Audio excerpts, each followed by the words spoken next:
ये speed kit इसीलिए उसका नाम रखा गया है क्योंकि इसकी स्पीड इतनी है कि ये एकदम आपको इंस्टेंट रिज़ल्ट दे सकता है।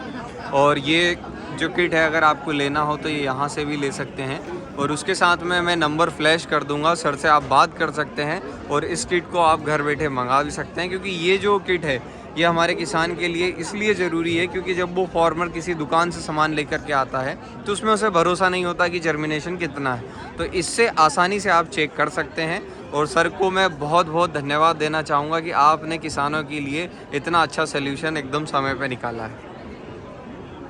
तो सर से हम जानेंगे कि ये जो सीड किट है इसको टेस्ट करते कैसे हैं और इसके अंदर क्या क्या चीज़ें आती है, सर जैसे बताएंगे। सर भाई आप मान लीजिए आपने हमसे किट ले लिया तो इसको टेस्ट कैसे करेंगे। तो सबसे पहले क्या होता है कि जैसे हमने कहा था कि ये जो एक रासायनिक घोल है, एक सांकेतिक घोल है, पहले इसको आप एक कंसंट्रेटेड फॉर्म में इसको पतला करना पड़ता है। और इसको पतला कैसे करेंगे, हम पहले से जैसे एक बोतल दिए रहते हैं, 30 ml का बोतल रहता है। हम क्या करेंगे, इसको सारा खोलेंगे, इसके बोतल के अंदर ढक्कन खोल के इसके अंदर डाल देंगे और इसके अंदर पतले करने के लिए हम इसको पानी का इस्तेमाल करेंगे। पानी कौन सा ले, हम हमेशा सिफारिश करते हैं कि डिस्टिल वाटर पानी ले और इसका pH जो 7 हो। कभी कभी डिस्टिल वाटर आपको ना मिले तो आप मिनरल वाटर का भी यूज़ कर सकते हैं, RO पानी का भी इस्तेमाल करें। जैसे हमने पहले से इस घोल को हमने पतला कर दिया है और हम क्या करेंगे, एक जैसे हमने ट्यूब ले लिया और इसको ट्यूब को ले लेंगे और इसके अंदर गिन के 5 बूंदे डाल देंगे। अब हो गया, जैसे 5 बूंद हो गया। अभी हमने पहले से इस मक्के के बीज को भिगो के रखा है। हर एक फसल के लिए भिगोने की विधि और टेस्टिंग की विधि अलग होती है जो आपको स्क्रीन पर दिखाई देगा। अब जैसे आप मान लीजिए मैंने मक्के को 3 से 4 घंटे के लिए मैंने भिगो के रखा हुआ है और इसके अंदर क्या करना है, जैसे हमने बीज धारक जो सीड होल्डर है हमने दिया है, तो एक इसमें से एक सीड होल्डर या बीज धारक को निकालेंगे। उसको निकालने के बाद जैसे होल डालने के बाद ये सीड होल्डर लेंगे, ये इसको ऐसे डालेंगे ये हल्के से, और एक मक्के के बीज को लेंगे और इसको लेके हल्के से इसके अंदर डाल देंगे और ढक्कन को हम इसके अंदर बंद कर देंगे। और बंद करने के बाद सबसे महत्वपूर्ण चीज़ है कि इसको सीधा ही रखना चाहिए। सीधा रखने के लिए आप ऐसी स्टैंड का भी इस्तेमाल कर सकते हैं। अगर कोई किन्हीं किसान भाई के पास स्टैंड ना हो तो आप थर्मोकोल को लेके आप अपना एक ऐसे किट बना सकते हैं। जैसे अभी हमने इसको रख दिया, तो अभी आपको इसको कितने घंटे के लिए रखना है, तो हर एक फसल के लिए अलग अलग टेस्टिंग की ड्यूरेशन होती है। तो जैसे अभी इसको हमने रख लिया, मक्के के लिए कम से कम आपको 3.5 से 4 घंटे तक रखना पड़ेगा। तो इसको रिजल्ट कैसा आएगा, मान लीजिए हमने 4 घंटे रख दिए तो रिजल्ट कैसा आएगा। तो शुरुआत में ये कलर नीला ही रहता है। अगर आपका बीज खराब है या मरा हुआ है तो ये नीला कलर ही रहेगा, या तो थोड़ा सा गाढ़ा नीला हो जाएगा, और बहुत ही अच्छा बीज है तो पीला कलर हो जाएगा, हरा और थोड़ा सा डार्क ग्रीन ये कलर रह जाएगा। और ये तीनों ही अच्छे बीज या वाइबल सीड माना जाएगा। और जो ये 2 प्रकार है ये मरे हुए बीज माना जाएगा।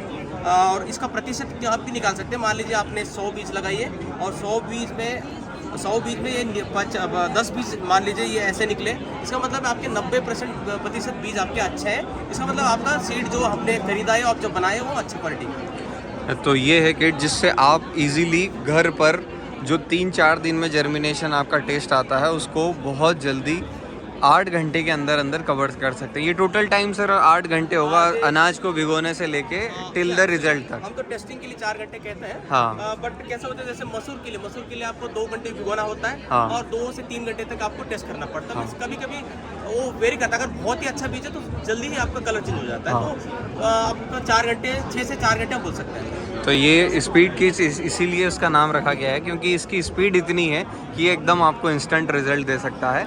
और ये जो किट है अगर आपको लेना हो तो ये यहाँ से भी ले सकते हैं और उसके साथ में मैं नंबर फ्लैश कर दूंगा, सर से आप बात कर सकते हैं और इस किट को आप घर बैठे मंगा भी सकते हैं। क्योंकि ये जो किट है ये हमारे किसान के लिए इसलिए ज़रूरी है क्योंकि जब वो फार्मर किसी दुकान से सामान लेकर के आता है तो उसमें उसे भरोसा नहीं होता कि जर्मिनेशन कितना है। तो इससे आसानी से आप चेक कर सकते हैं और सर को मैं बहुत बहुत धन्यवाद देना चाहूँगा कि आपने किसानों के लिए इतना अच्छा सल्यूशन एकदम समय पर निकाला है।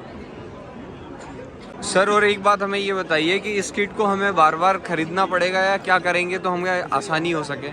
ये जो किट है, जैसे इसमें प्लास्टिक की पदार्थ है जो होल्डर है, इसको आप बार बार यूज़ कर सकते हैं जितने मर्जी साइज इसको। तो बशर्ते आप इसको ठीक से धो लीजिए, थोड़ा सा हल्के साबुन के पानी में धो के 2-3-4 बार पानी में इसको धो के रख सकते हैं। इसको बार यूज़ करते हैं। आपको दोबारा बस यही आपको केमिकल लगेगा।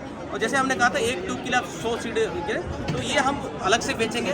1 ट्यूब को मान लीजिए हम 100 रुपये में अभी बेच रहे हैं, तो अगर किसान भाई को ये ट्यूब अगर ये दवाई खत्म हो गई तो आप हमसे फिर से मंगवा सकते हैं। इसका मतलब ये है कि जब भी नई किट लेंगे तो आपको ये पूरा सामान नहीं लेना है, इसे ही उपयोग करना है। ये सामान आप रीयूज़ कर सकते हैं, लेकिन अच्छे तरीके से साफ़ करके। वैसे एक तो और चीज़ मैं बताना चाहता हूँ कि ये जो इसका जो लागत है, अगर मान लीजिए आप रिफिल को बार बार यूज़ करें तो एक बीज का टेस्टिंग का पैसा सिर्फ 1 रुपये में एक बीज टेस्ट कर सकते हो, क्योंकि ऑलमोस्ट कम लागत में आप इसको टेस्ट कर सकते हैं। जी, तो ये बहुत अच्छा है, क्योंकि हम जो किसान सीड लेके आते हैं दुकान से, तो उसको टेस्ट हम घर पे आसानी से कर सकते हैं। और सर, इसका आप ये बताइए कि हम इसे कैसे ले सकते हैं और इसकी क्या प्रोसेस आगे हुई है? अगर किसी किसान भाई को चाहिए तो अभी तो मेला तो लगा हुआ है, तो आप मेले में हमारे स्टॉल नंबर बीज विज्ञान के स्टॉल में आप आके खरीद सकते हो। अगर नहीं हो सके तो आप हमारे बीज विज्ञान संभाग के डिवीज़न आप आ सकते हो, पूसा संस्थान है, वहाँ पे भी हम आपको सहायता करेंगे। और मेरा नंबर भी आपको स्क्रीन पे दिया गया है, अगर आपको चाहिए तो आप मुझसे भी संपर्क कर सकते हैं। हम तो अभी जैसे ये किट है, इसमें हम लोग 9 फसल के लिए किया हुआ है, गेहूँ, मक्का, धान और दलहनी फसल के लिए, और कुछ सब्जियां जैसे कुकुरबिट, जैसे मटर, सॉरी आपका खीरा हो गया, ये सब क्रॉप के लिए हमने किया हुआ है। आपको गाइड करेंगे आपको ये किट कहाँ से मिलेगी। जी, ओके सर, थैंक यू।